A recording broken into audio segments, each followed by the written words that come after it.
নমস্কার, বর্ডার নিউজে আপনাদের স্বাগত। মঙ্গলবার ছিল রাজ্য টেবিল টেনিসের শেষ দিন। এদিন পুরুষদের দলগত বিভাগে চ্যাম্পিয়ন হলেন অঙ্কুর ভট্টাচার্য। অঙ্কুরের প্রতিদ্বন্দ্বী ফাইনালে ছিলেন অনির্বাণ ঘোষ, কিন্তু হাওড়ার এই প্যাডলার জ্বর নিয়ে খেলতে নেমেছিলেন। দুটো গেম খেলার পর অনির্বাণ ঘোষ অসুস্থতার কারণে ওয়াকওভার দেন, ফলে আম্পায়াররা অঙ্কুর ভট্টাচার্যকে চ্যাম্পিয়ন বলে ঘোষণা করে দিয়েছেন। খেলার সময় অনির্বাণ অসুস্থ হয়ে পড়লেও পরবর্তীকালে তিনি সুস্থ হয়ে বাড়ি ফিরে গেছেন জ্বর নিয়েই। এবারে রাজ্য চ্যাম্পিয়নশিপে অঙ্কুর নজির করলেন ত্রিমুকুট পেয়ে। দলগত বিভাগে চ্যাম্পিয়ন হওয়া ছাড়াও অনূর্ধ্ব-19 এবং সিনিয়র পুরুষ বিভাগে খেতাব জিতলেন তিনি। সিনিয়র পুরুষ বিভাগে এই প্রথমবার চ্যাম্পিয়ন হলো অঙ্কুর ভট্টাচার্য।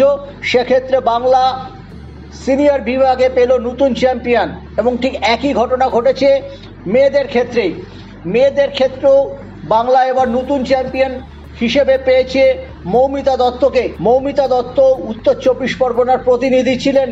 ফাইনালে তিনি বেঙ্গল টেবিল টেনিস একাডেমি, রাজ্য সরকার পরিচালিত বেঙ্গল টেবিল টেনিস একাডেমির অলৌলিকা সেনকে 4-0 সেটে পরাজিত করেছেন। মৌমিতা এর আগে রাজ্য টেবিল টেনিসের বয়স ভিত্তিক সব পর্যায়ে চ্যাম্পিয়ন হলেও মহিলাদের সিনিয়র বিভাগে কোনোদিন চ্যাম্পিয়ন হতে পারেননি।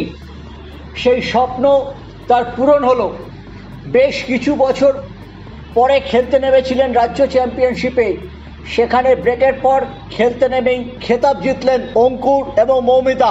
ফলে দারুণভাবে সমাপ্ত হলো বড়বাজার যুবক সভা ক্লাব প্রাঙ্গণে আয়োজিত এবারে রাজ্য টেবিল টেনিস প্রতিযোগিতার, যা রাজ্য সংস্থা প্রয়াত দ্রোণাচার্য কোচ জয়ন্ত পুশিলালের নামে করেছিল।